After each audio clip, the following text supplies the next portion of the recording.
Welcome to History Addict, where we journey through the critical events that shaped American history. Today, we step back into the fateful summer of 1876 as we uncover the final days of General George Armstrong Custer and the experiences of the Arikara Scouts who stood witness to his infamous last stand. In the spring of 1876, tensions between the U.S. military and the Lakota, Cheyenne, and Arapaho tribes reached a boiling point. The U.S. government had dispatched several military expeditions to suppress resistance from the Plains tribes, and Custer was determined to make his mark once again. For this campaign, Custer called upon the Arikara Scouts, trusted allies who had proven their worth in previous engagements. Among those summoned was young Hawk, who hesitated at first but was urged by his father to join the mission.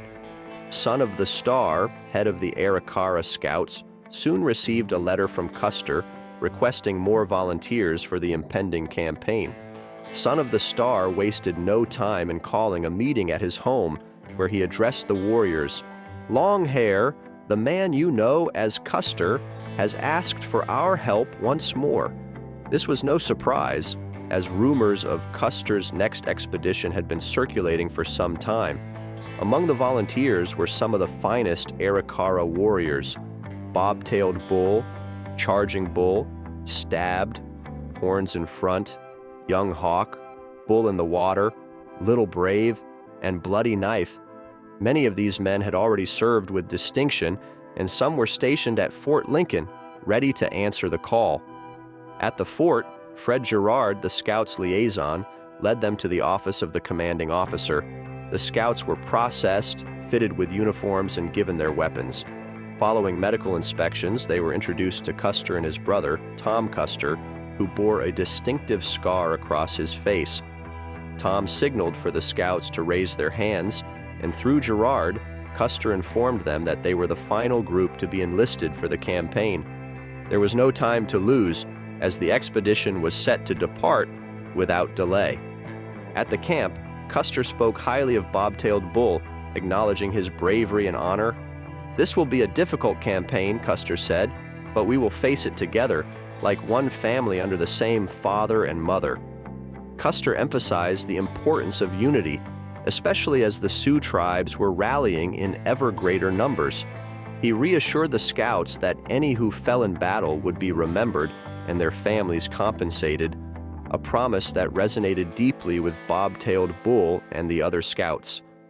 Custer appointed Bob-tailed Bull as the leader of the Arikara Scouts, with Soldier as his second in command. Shortly after, the bugle signaled the beginning of the march. The Arikara Scouts, forming their own company, paraded through the fort alongside Custer and several Dakota Scouts, including Cowru and White Cloud.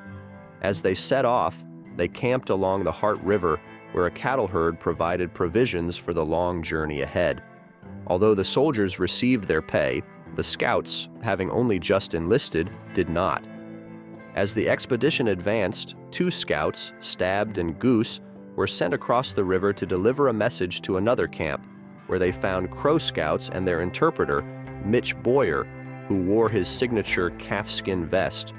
Observing the movements of the army from across the Yellowstone River, Red Star noted the positioning of the infantry, wagons, and mules at Camp 20, the main base for supplies and logistics. After inspecting the horses of the cavalry and scouts, the march resumed, accompanied by the sound of the military band. During the march, Bloody Knife, one of the most respected Arikara Scouts, approached Custer to deliver a message. "The general says we must all move forward. The enemy is numerous, and if we are repelled, we must scatter into smaller groups." He warned the Scouts not to flee the battle, instructing them to regroup at a designated point if separated. This tactical advice would later prove critical as the situation deteriorated. Upon reaching the mouth of the Tongue River, the Scouts discovered an abandoned Dakota camp. There, they found the body of a soldier, brutally beaten to death, surrounded by sticks and clubs. Custer stood silently by the remains, contemplating the grim scene. Nearby, A burial scaffold adorned with black and red posts marked the grave of a warrior. Custer ordered Isaiah Dorman, an African-American interpreter, to dismantle the scaffold and inspect the body. They found a partially healed wound on the corpse, along with personal items such as horn spoons and unfinished moccasins. Isaiah later disposed of the body in the river, where he was seen fishing, perhaps using the remains as bait. After camping near the Tongue River, the Army crossed into the Badlands, where they established a camp at the mouth of the Rosebud River. A steamboat was stationed nearby to transport cannons across the Yellowstone. Scouts were dispatched ahead to investigate, and upon returning, they reported large Dakota trails on both sides of the Rosebud. At this point, Crow Scouts and their interpreter crossed over from another camp. Howling Wolf, Running Wolf, and Curly Head were sent back to base camp with mail, while the remaining scouts were issued mules to carry supplies. Girard informed them that it was time to perform their death songs, a traditional practice before entering battle, which Custer, with his deep respect for native customs, encouraged. Mounted on their horses, the Arikara Scouts circled and sang their death songs before resuming their march.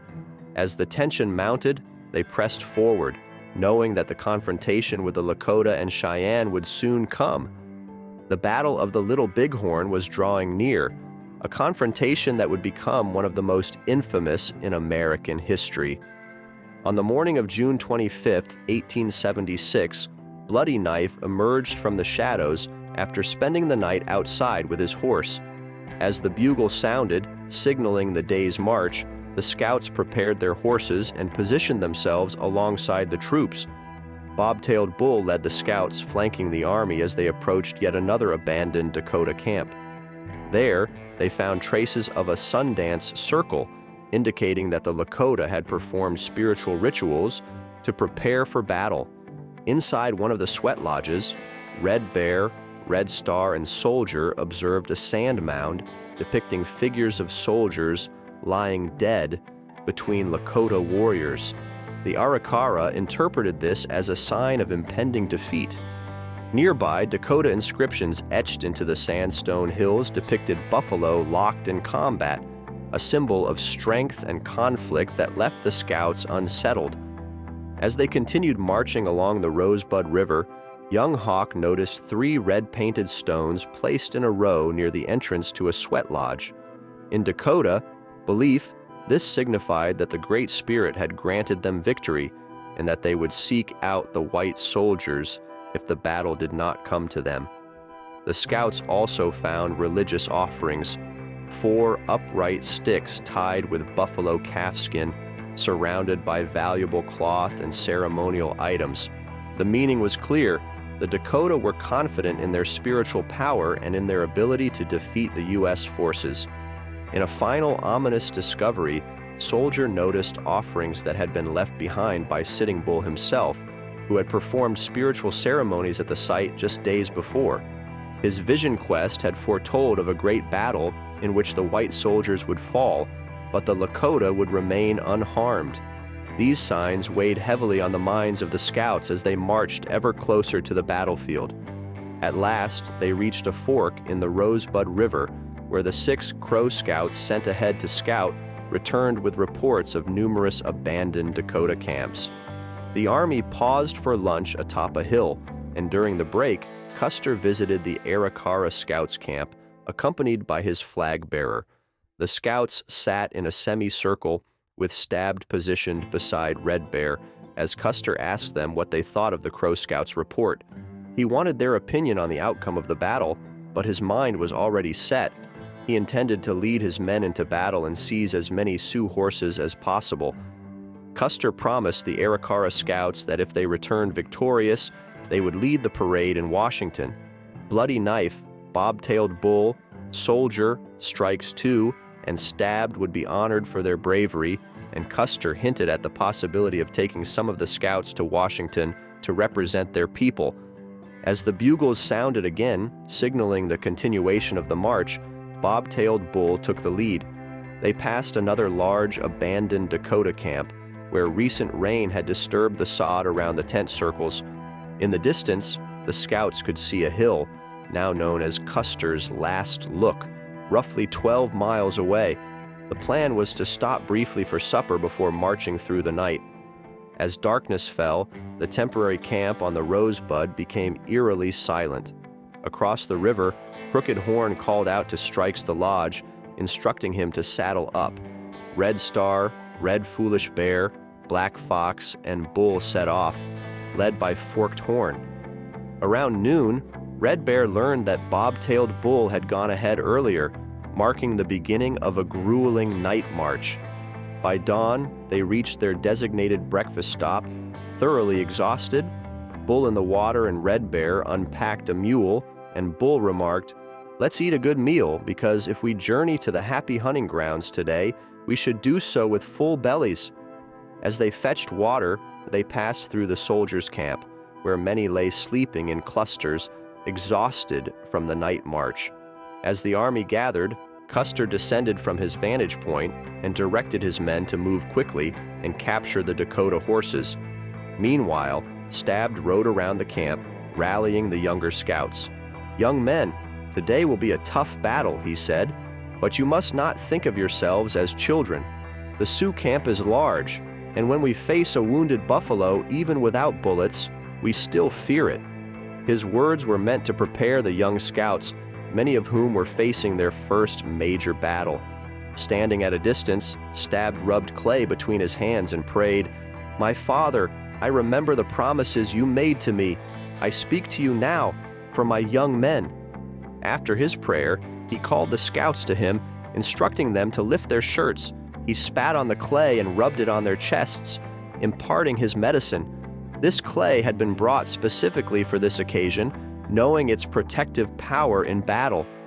The mule train, carrying vital supplies, was left behind under the supervision of Pretty Face. As the tension mounted, Custer's army prepared for the inevitable clash with the Sioux, a battle that would soon be known as Custer's Last Stand.